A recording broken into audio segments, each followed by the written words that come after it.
Technique number 17 in the 5th green curriculum of the Kenpo Pride for Christ is reverse hammerlock. And reverse hammerlock, our classic hammerlock, has been a right hand to right wrist. They're behind you and they're pulling up, palm up, right? And you get some leverage that way. Put somebody in a hammerlock that way. Back to our first passing the horizon hammerlock technique we talked about. That's the attacker gets his best leverage with his right hand to right wrist and keeping that elbow low so they can pull up. This time they have grabbed with the left, palm down instead of palm up, and they're trying to pull up on your arm. You don't get as much leverage this way, but someone might try to do a hammerlock this way. So we have a defense if somebody has grabbed you with the left. There's not a lot of steps to it. It's actually easier to get out of if somebody grabs you with the left hand instead of the right, doing just a general hammerlock technique. They've not put themselves in the same position. It's just not as strong if they grab with the left hand and do it. So they're grabbing palm down with the left on your wrist, trying to pull your hand again away from your back and up this way. So the first step we're going to do is pin that hand to our back.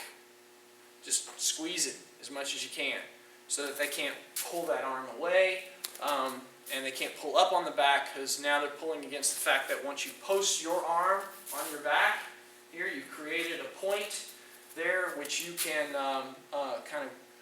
press into, and on that point you're able to put more weight, which makes it a lot harder. If it's just floating free, it's no problem for them to grab and start pulling that arm up. But once you've pinned it to your back, you've given it a point that you can then bear down on and fight that force. So pin their hand first, right? And I'm going to grab hold of their wrist so they can't get away. There, catching their arm like so. They're grabbed you here. You're going to reach up and grab hold of them so they can't let go. Now from this position, you're going to step off towards 1030 here, off to the side, and you're essentially, when you do that, pulling their arm straight with you as you go. And when you step, pull their arm straight, I'm going to elbow straight back, just kind of doing this basic like chambering elbow. But if I've positioned myself correctly, that elbow is going to go right into theirs and cause a hyperextension in their elbow, or a broken arm even, as you chamber there and lock their arm straight. From here, it's just a rolling technique. It's how when one arm meets the obstruction of another, that bridging idea that we talked about with the 8 bridges form, when you reach some point of resistance, rather than fight through that resistance or try to muscle through that resistance, there's always a hole available if you can just figure out a way around that resistance. That's how water works. When it hits a rock, it goes around the rock and eventually wears the rock down. And can even change the shape of the rock. So in this point here, we've hit the resistance of their arm with our own, with our elbow. And once you make that contact point, we're going to roll low first and hammer fist low. So I hit the arm and then I hammer fist low. Because of the angle and where you are, it's probably going to be an abdominal. Will give you the best target for that. Step, hit the arm at the elbow, then hit the abdomen with a hammer fist, and then I'm going to turn to, and I'm in a reverse bow here, right? Right side reverse bow going off towards 1030.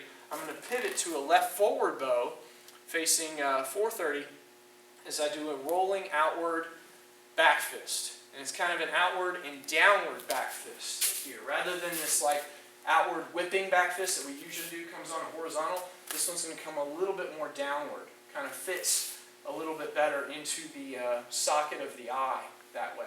So you hit them low in the stomach, they start to bend forward, you roll over the arm, you hit them down into the eye, right beside the nose, even across the nose as well. You can catch the eye and the nose this way, and from there, full cover out will go towards 1030.